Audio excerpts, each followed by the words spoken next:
tous, nous allons aujourd'hui vous raconter une histoire digne de Sergio Leone avec son lot de personnages singuliers, de règlements de compte et de traîtrises. Notre récit commence dans le premier quart du XVIe siècle, à Bologne.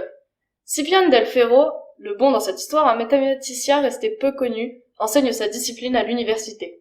Del Ferro est l'auteur d'un exploit attendu depuis des siècles. Il est le premier à trouver une méthode générale de résolution des équations dites cubiques. Rappelons qu'à cette époque, les nombres négatifs n'existaient pas. Donc, ces trois équations sont différentes. Del Ferro n'a jamais rien publié, se contentant de noter ses découvertes dans un cahier. Seuls ses proches avaient le droit de le voir. Cependant, vers la fin de sa vie, il a transmis ses connaissances à son beau-fils, Annibal della Nove, mais aussi une version incomplète à un de ses étudiants, Antonio Fior, celle portant sur la résolution des équations de la forme x au cube plus ax égale b. Antonio Fior, le second personnage de notre histoire, est informe dans l'âme et il compte bien profiter de cette méthode et ne révèle à personne qu'il sait résoudre ces équations. À l'époque, il était courant de se lancer des défis, comme, par exemple, résoudre des équations.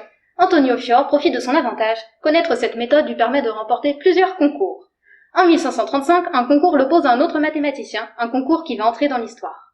C'est là qu'apparaît le troisième personnage de notre feuilleton, le bègue.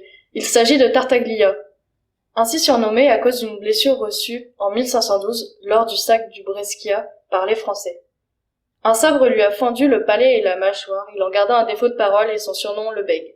Ainsi, en 1535, une joute mathématique l'oppose à Antonio Fior. Celui-ci espère encore l'emporter.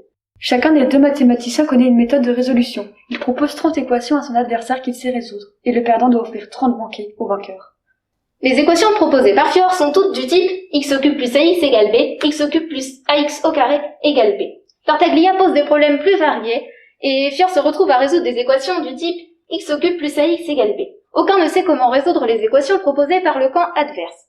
Fior échoue dans sa recherche, mais Tartaglia réussit à trouver le mode de résolution générale des équations cubiques. La légende dit que cette découverte a été faite juste avant la date limite, et Tartaglia aurait réussi à résoudre les 30 équations en quelques heures. En tout cas, il gagne et entre dans l'histoire. Bon prince, il renonce aux 30 banquets. À son tour, il se garde à bien de révéler sa découverte, espérant sans doute gagner d'autres concours. En 1539, intervient le quatrième personnage, le traître. Girolamo Cardona est plus connu sous le nom de Jérôme Cardan. Il est né en 1501 et est mathématicien, médecin mais aussi astrologue. Le long de son existence, il a vécu de douloureuses épreuves. En 1539, il est installé à Milan. Là, il a entendu parler de Tartaglia et de sa méthode. Comme il prépare un traité d'algèbre, il se dit que publier cette méthode donnerait de la valeur à son ouvrage. Il fait alors venir Tartaglia à Milan pour que celui-ci lui donne sa méthode. Au départ, Tartaglia refuse, puis finit par céder en le faisant promettre de jamais dévoiler sa méthode et encore moins de la publier. Cardan jure de ne jamais la dévoiler. Mais les choses ne se sont pas passées comme ça. En 1545, Cardan publie son célèbre ouvrage Ars Magna. Dans ce livre, il y a les méthodes de résolution des équations cubiques, mais aussi celles des équations de degré 4, découvertes par son disciple Ludovico Ferrari. Cardan attribue bien la paternité des découvertes à leurs auteurs, mais Tartaglia est furieux. Il attaque Cardan et les invectives fusent.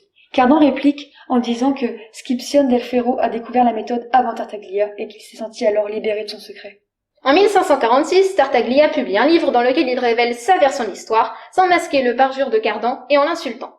Le point culminant de la controverse est atteint en 1548. Le règlement de compte prend alors la forme d'un débat public entre Tartaglia et Ferrari, l'élève de Cardan qui a défendu son maître. Le débat a lieu dans une église devant plusieurs personnalités.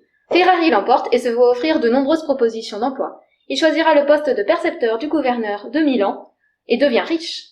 Tartaglia, quant à lui, perd le poste de professeur qu'il venait d'obtenir à Brescia. L'algorithme de Cardan passe la postérité sous le nom de formule de Cardan, et Tartaglia sombre plus ou moins dans l'oubli. Triste épilogue pour cet homme que l'histoire n'a tout de même pas complètement oublié. Nous espérons que la vidéo vous a plu. Et à bientôt!